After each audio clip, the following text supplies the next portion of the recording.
शरद पवार का अब क्या भविष्य है? देखिए, शरद पवार एक सबसे टॉलेस्ट लीडर हैं महाराष्ट्र के। आज एमबीए के तो हैं ही, पर महाराष्ट्र में भी उनको माना जाता है, इतना अनुभव है, आधी सेंचुरी का उनको। और काफी खूबी से लड़े वो। लोकसभा में भी लड़े, क्योंकि 84 इयर्स हैं, कैंसर हो चुका है। मतलब मदद से चल पाते हैं, जब डायस पे जाना पड़ता तो उनको मदद करनी पड़ती है, फिर भी लगे रहे सुबह से रात से, तो हमने देखा उनको एक्शन में। तो अब उनके लिए तो बहुत बड़ा झटका है ये, end of his political career में, कि एनसीपी टूटी नहीं, एनसीपी सिंबल ले गई, नाम ले गई अजीत पवार का जो ग्रुप है। और अब इस तरह की हार हुई असेंबली इलेक्शंस में। शरद पवार इतनी जल्दी तो गिव अप नहीं करेंगे। इस समय उनके ऑप्शंस बहुत कम हैं, स्वास्थ्य भी उतना ठीक नहीं है। लेकिन क्या वो अगला कदम खेलेंगे, वो देखने लायक चीज होगी। मुझे नहीं लगता वो इतनी जल्दी गिव अप करने वाले हैं। लोकसभा इलेक्शंस के दौरान मैंने उनसे इंटरव्यू किया था एक कैंपेन के दौरान।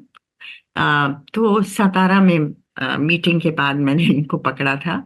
तो उन्होंने कहा था मुझे कि आगे जाके, आगे साल डेढ़ में रीजनल पार्टीज कई सोचेंगी इस बारे में कि हम अपनी आइडेंटिटी मर्ज कर दें कांग्रेस के अंदर, ताकि एक विकल्प मजबूत हो भाजपा के खिलाफ।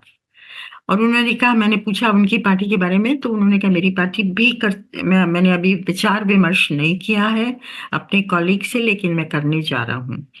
तो क्या ये ऑप्शन एक्सरसाइज कर सकते हैं शरद पवार कि कांग्रेस में अपनी एनसीपी का विलय कर दें, क्योंकि उनकी एनसीपी काफी कमजोर हो चुकी है।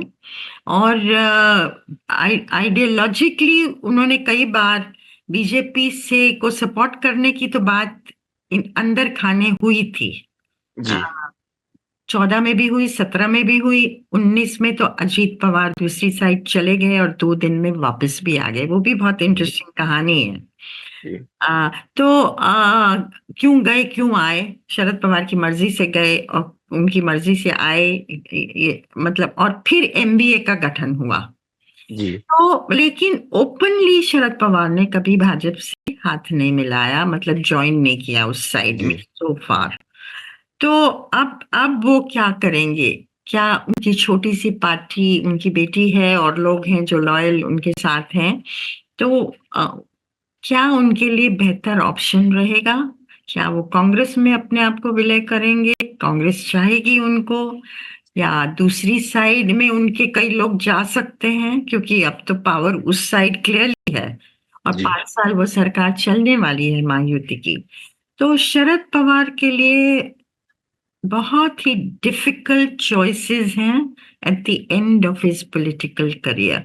पर मैं नहीं मानती वो चुपचाप बैठेंगे, कुछ ना कुछ जी। तो करेंगे। देखिए, आपके इंटरव्यू की काफ़ी चर्चा भी हुई थी कि वो जब डिनाई भी कुछ हद तक उन्होंने किया कि नहीं, नहीं अभी हम कोई विलय नहीं करने वाले हैं, लेकिन लोकसभा चुनाव के दौरान ये बात उठी थी और आप सही कह रही कि अब वो देखने वाली बात थी शरद पवार वो ऑप्शन एक्सरसाइज करते हैं या नहीं करते हैं। यानी कि एनसीपी के पास 8 सांसद लोकसभा में चुन के गए हैं, तो क्या वो कांग्रेस में अपना विलय करते हैं?